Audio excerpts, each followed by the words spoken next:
Well, after an hour or so playing around with lights, it's time to get started, right? Here we are, episode number 54. Can you believe it?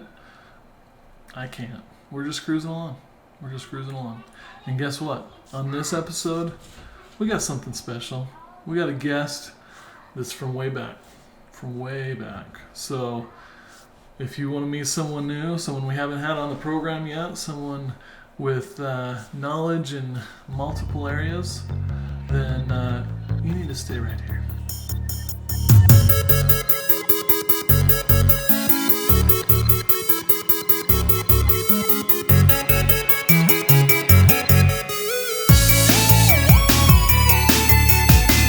Yes, today we've got a friend of mine, a designer friend, my first designer friend, I dare say, going way back to high school. He and I were friends and competitors, if that's possible, right? We were always vying for the teacher's attention, the praise of others, and for that ultimate prize in high school creative, right? And what is that? That's right. The Sterling Scholar of Art, or Art Sterling Scholar. And I had the art part, but I didn't have the scholar part. And that's where my friend, Mr. Christopher Compton, who is joining us shortly, excelled.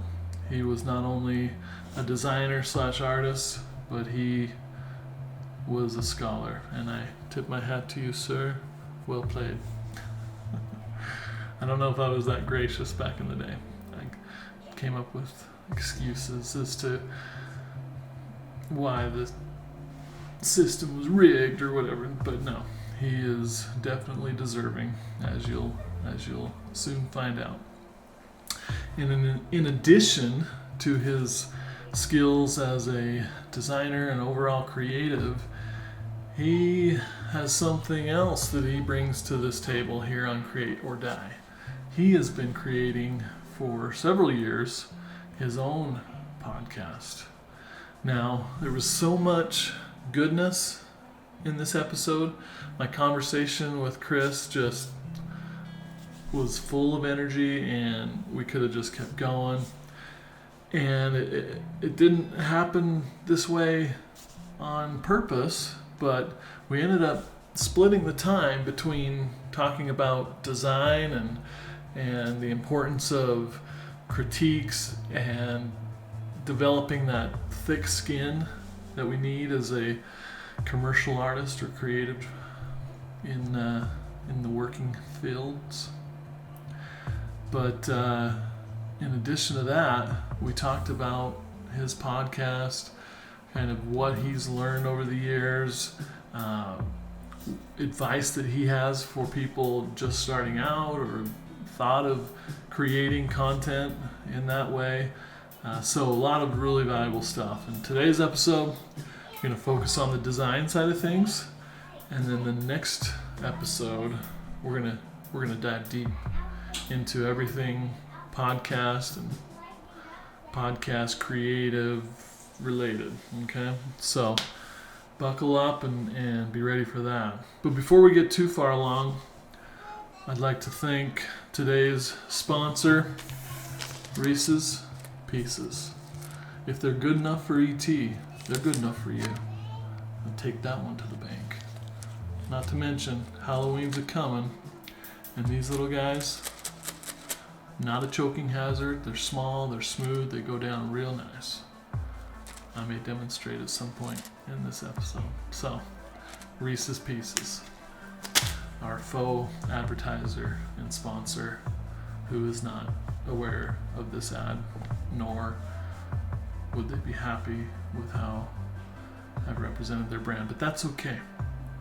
We're here to pave trails. We're here to do things that, shake up the industry. Those big brands, Hershey's, Mars, Reese's, Coke, whatever, they're behind the times. They want to make the real money. They want the users the people who are going to bathe in Reese's Pieces, buy freaking 40 gallons worth, then this is the program for them. And someday they'll realize that. But seriously, folks, I'm super excited about this episode and to kind of tee it up. I know I don't normally do this, but we're going there. Okay, so bear with me. But I just want to kind of share some of my thoughts about design, critique, and the importance of it. That you'll hear in our conversation that I delivered a harsh critique at one point in my career, and I think it was in the end a merciful decision.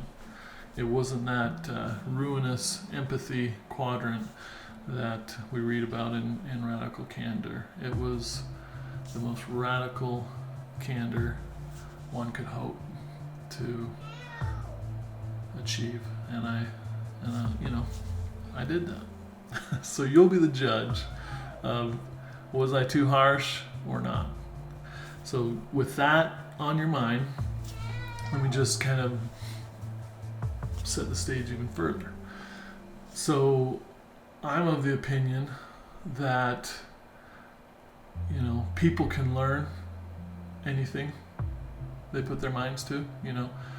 Some of us, it comes easier to draw, or we have an eye for design, or we take to clay like a seal of the water, I don't know, and we can sculpt, masterful pieces, not to be confused with Reese's Pieces. But there is an important ingredient in there. You can't just go blindly through the motions and practice at this craft without any guidance or direction. And that guidance and direction sometimes comes in the form of, books, things you see online, or as you're consuming good creative in general. And if you and maybe you do need some kind of an eye for design to be able to say, that's good, that isn't, and this is why, and mine looks more like the not good stuff. But unfortunately, I think there's a group of people that wouldn't know good design, good creative, if it bit them on the nose, okay? And those people in this field, now, if you were to put me some other field like doctoring or dentistry, I probably wouldn't take to it right away, and I'd need some serious, come to Jesus moments about like, hey, you're holding that utensil wrong, your hands are just too gargantuan to fit into someone's mouth for dentistry. So, I may not be equipped for that, and I totally agree and understand. When it comes to creative, it's hard because it's subjective, right? There is something to be said about, hey, I like this thing, you may not, but it still has value. And someone else may say the same thing. I like this other thing, and you may not, but if we peel back the layers, we can see that it took some skill, there is some cohesion in the design language of both. One happens to be one that appeals to me, one doesn't, whatever. So all that aside, what I'm saying is that there is a place that exists where subjectivity cannot help you, okay? So in those cases, you need an outside force to come in and shake things up. Slap you upside the head so hard that maybe it jiggles something loose to help you see. So in the critique that I'm referring to, I mean, this was probably back 2012, 2013. So, nigh into, well, that's a decade ago. Yeah, 10 years ago. And I thought I was riding pretty high. I thought I knew what I was talking about. And I did. And I do to some extent.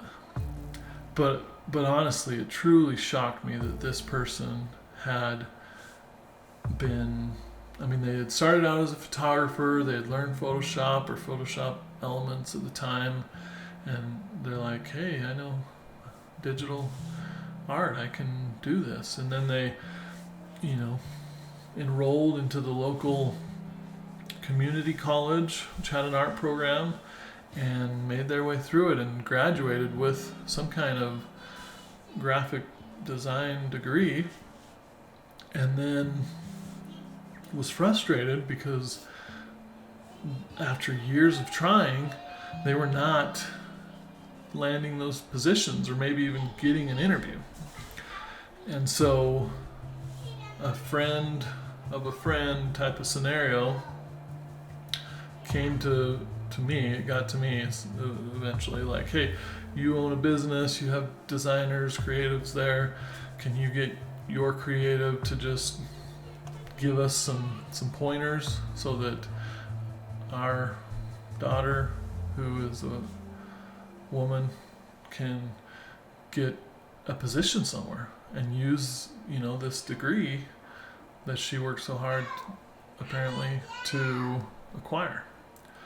And so I was like, yeah, man, I'll do you a solid. Show me that portfolio. And as you'll hear from, in my conversation with Chris here momentarily, I told it to her straight. It was not good. So keep that in mind. That was my thought, and I felt like, hey, I'm doing you a service. No one else has told you this. I mean, I was like playing Simon Cowell on, American Idol or the X Factor, which he seems to be pretty nice on that. Where it's like, I know your mom told you that you can sing, but I'm here to say that she was straight up lying to you, or she's tone deaf herself. It's the same thing with design and creative.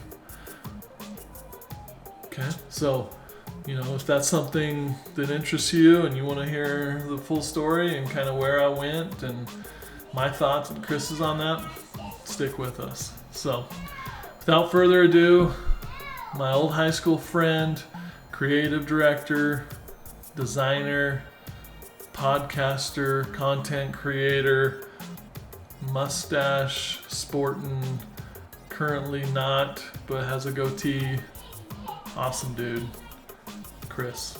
Chris, my man, Compton, thanks for joining me on the little program we got here. Yeah, I'm so excited and happy to be here. Happy to reconnect with you. Yeah. I don't know if it's relevant, but you and I go way back, so it's cool. Far. Yeah, I dare say that you're the guest that I go furthest back with. So we're talking high school, right? Yeah.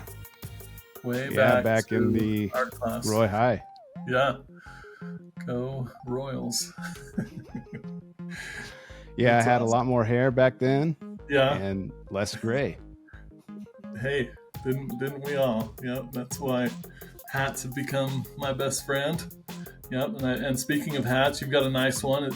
Now, is that a Chris Do hat? Chris Do wears it. Okay. But it was created by God as a designer. His name's Diazevedo, his last name. Okay. Yeah. It was collab with them, and then Chris Do wears it all the time. And, he's got some sweet gear that he makes. Mm-hmm. I have a hoodie that he has. It's pretty sick, and t-shirt. So nice. Yeah. Okay. I know when we caught up on a call a few weeks ago, we talked about him, and now you're wearing a hat I've seen him wear. I didn't know the whole backstory there, so no, that's awesome. Yeah, go to God is a Designer. I think it's, let's see. You can cut this out if you want, but I think it's just God is a Designer. Yeah, godisadesigner.com. It's sick. Buy their stuff. He's very cool. Angel or Angel Acevedo is the guy. Cool. Yeah, appreciate that. We'll make sure that's written across the bottom on if someone's consuming the visual version of this podcast. I did not get any money from that guy. It was just a cool thing that I like. So yeah, no, we had to bring it up. Can't not mention that, sweet hat. So we go way back, and during our conversation, I'm sure that'll come up a little bit more. And I know the answer to this, but for the benefit of our audience, tell me a little bit more about you, how you create, and we'll see where that goes. Awesome. Yeah.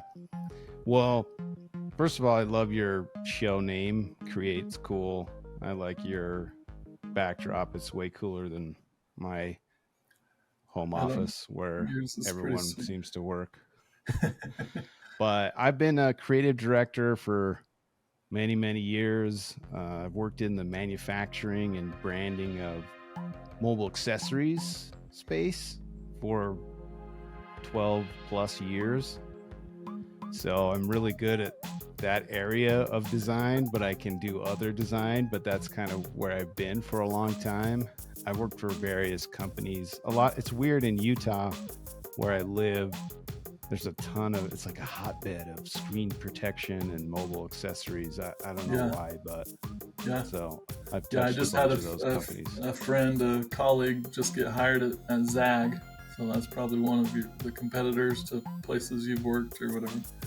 Yeah, I almost went and worked there way back when, but yeah, I've worked for Gadget Guard and Fortress, and now I'm working with Liquipel. So yeah, lots of screen protectors and cables and power and all that kind of stuff. Yeah, I'm sure we could hypothesize why screen protectors are needed, especially here in Utah. Maybe it's because people have little kids they give their phone to.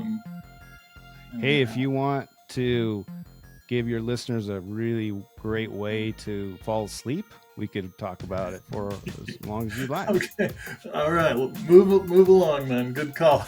But that's just one part of you. Yeah.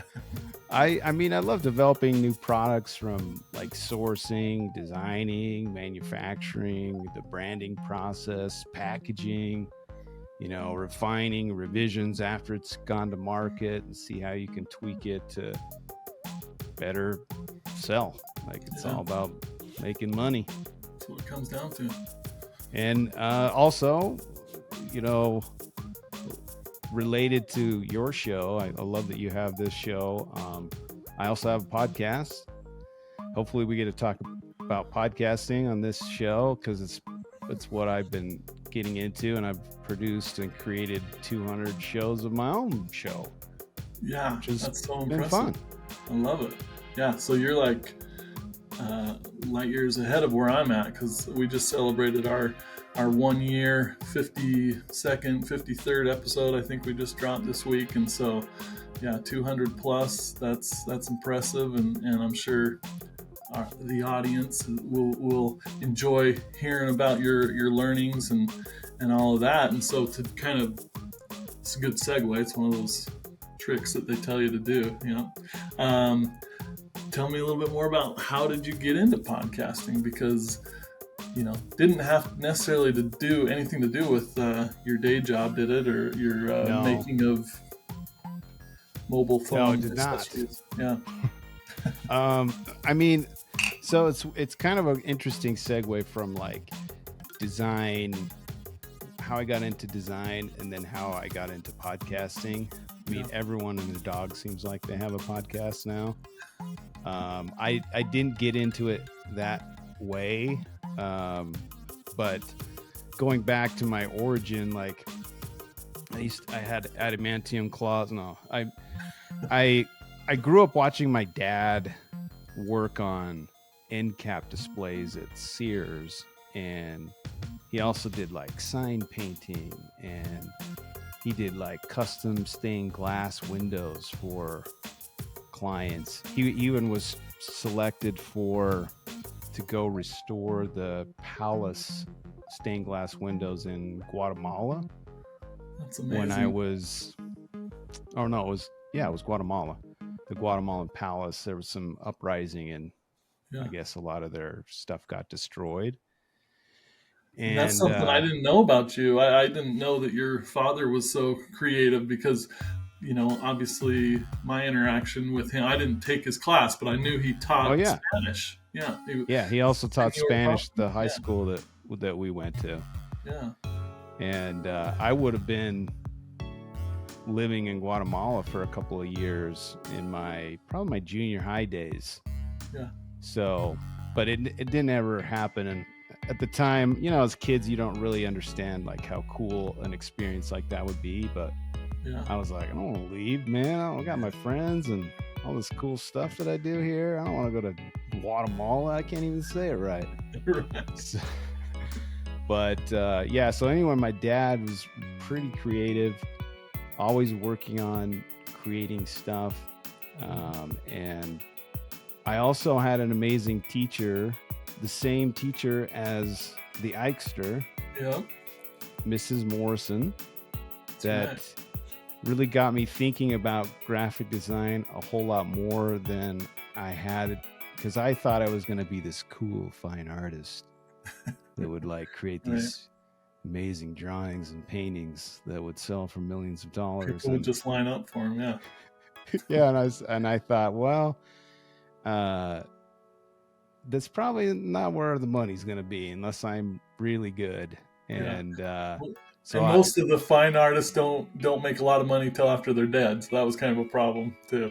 Yeah, and I didn't want to accelerate that part of the equation. So, and I just remember, like, I was thinking back, she got some like Macintosh Color Classics. I think there was like 3 or 4 that she was able to get somehow. Yeah. And it really was like a turning point of what I wanted to do, particularly when we started using, like, I think it was like Illustrator 2.0 or 3.0 or something crazy like that. Yeah.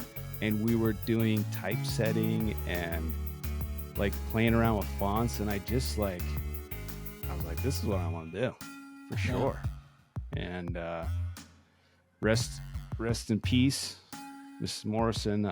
She was a really cool mentor, and she worked in like Young Electric Sign Company. For like years, and so she was a designer. So it was really cool to have like someone like that to teach and mentor you. So that was cool. What was your experience like with her? Oh, great question. Because I was going to say I don't think I appreciated her as much as I should have until later in life, and looking back at it, and I was like, oh man, that was really valuable.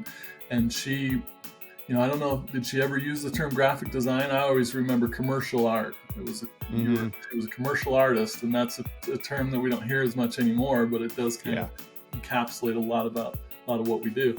But yeah, I remember up until her class, it didn't matter what I did. It was great. Art teachers were like, yeah, you're amazing. Just take your A and leave, But then she really challenged me and pushed me and was like, yeah, this is good, but your anatomy sucks. And I'd be like, what? You can't say that. Everyone thinks I'm the best. Yeah. And then, I remember working with her on one of the covers for the yearbook, and she was really on me about my line weights and stuff. And that was something I just never heard before. And she was trying to get me to draw an ellipsis, whatever, correctly, and all these things that were just isn't it good enough? So she really introduced me to the whole idea of like real criticism and critique and what that means, and and helped to toughen me up a little bit. So I really appreciate her. And I was, unfortunately I was off on my 2-year church service mission, I think, when she passed. And so that was really heartbreaking to hear. Yeah. I remember when you brought that up, like critiques in general. Yeah.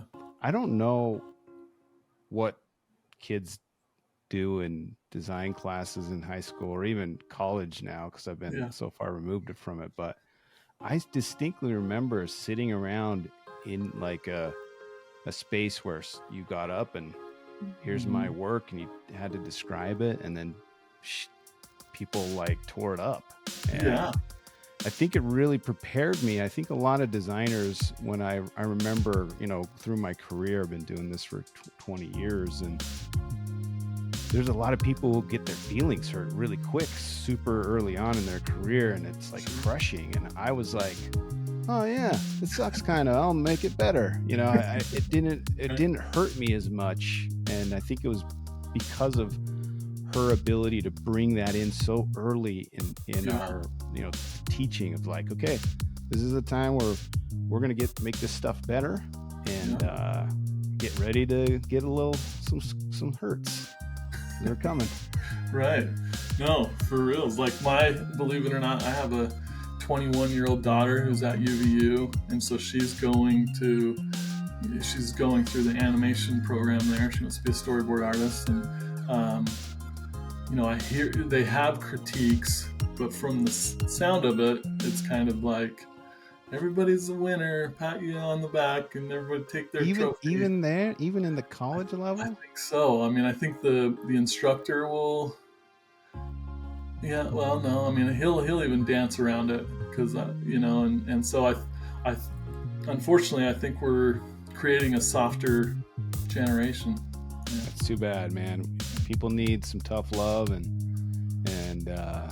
that's really when we start learning the most is when we're hurt. I guess I don't know how to say it, but like when we're not hurting, but like trying to grow. If everything's always hunky dory, like that's not good.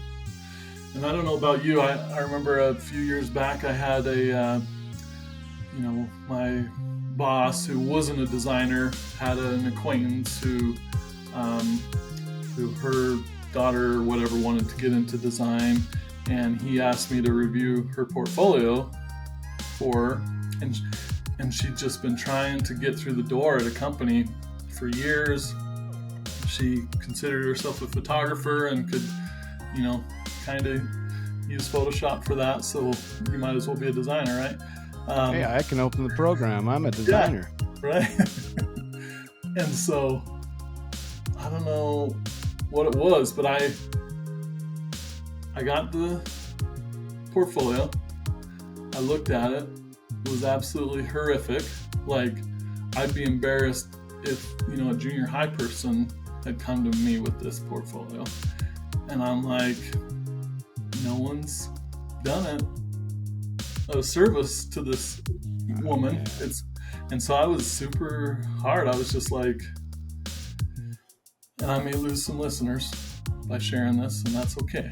But but no, I was just like, you should really consider pursuing something different, because you are not anywhere close to remotely where you should be at this stage. You said you've gone through college, and that makes me weep that you somehow made it through.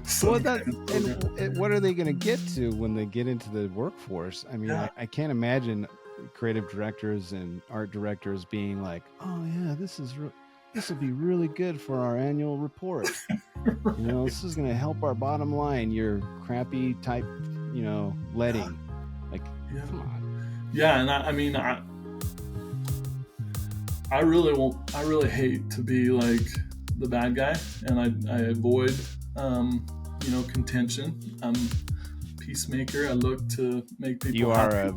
You're a teddy bear, that's for sure. Thanks. I'm not. But I just felt like, it's person's wasting their life away chasing something that there's no hope. And she can either take that advice and maybe move on and become a successful, law assistant or something. I don't know. Yeah, something other than this. Yeah, or she can prove me wrong and be like, I'll show which that. Which is awesome. You know, like I have this saying in my life, spiteful achievement is my most favorite thing. When someone tells me you suck and I'm like, oh really? Yeah. Check this out. And that's when I like excel even more, is when people tell me I suck. Yeah. So yeah. I like it. So hopefully, but I remember my boss came back to me later and was like, whoa, really? So are you sure you went there? And I was like, yep. And okay. So well, hopefully it helped her. I hope so too. Isn't that great? I mean, seriously. I apologize. I'm not finished with my Reese's yet, but that was a good conversation Chris and I had, I think. Tell me what you think. Leave it in the comments. I want to thank Chris again, and remember, that's just the first little third or so of my full conversation with Chris.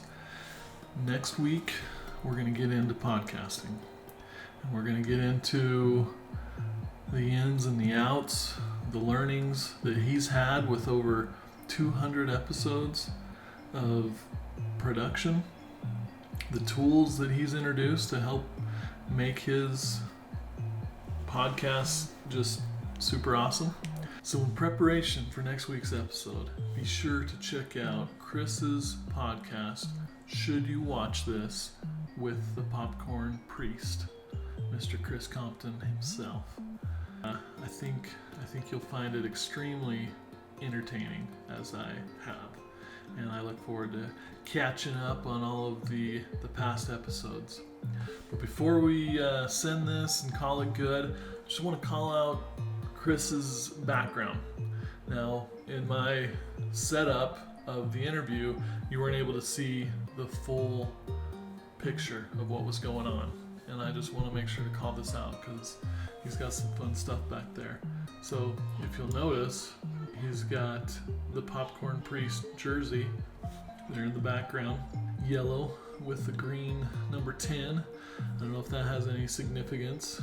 Maybe Chris can chime in on the comments on YouTube or whatever with his thoughts there. And then you check out that sweet shirt that I am guessing Chris probably designed himself, Mustache de Mayo, which is something he's been a part of for a decade plus, if not two, where he'll grow a mustache all May and sport it around the town like a boss.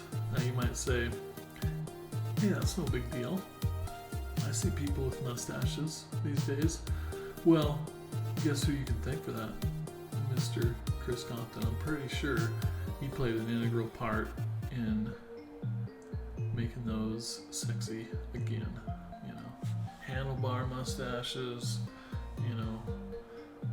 the little twirlies, whatever you call them. Yes, my man Chris has grown some sweet facial hair over the years, so check that out. So those are the two key things I wanted to call out. Obviously, we talked about Chris's sweet designer hat. God is a designer.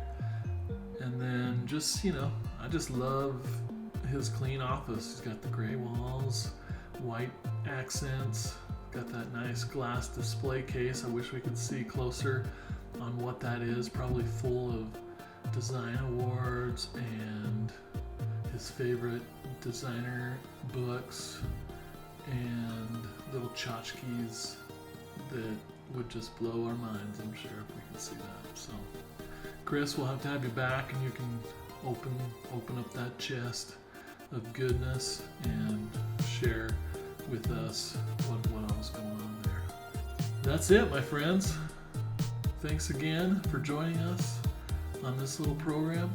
And don't forget, tell your friends, tell your family that you've got a friend in me, a creative friend. On this little show we like to call Create or Die. So until next time, keep on creating. Create or die.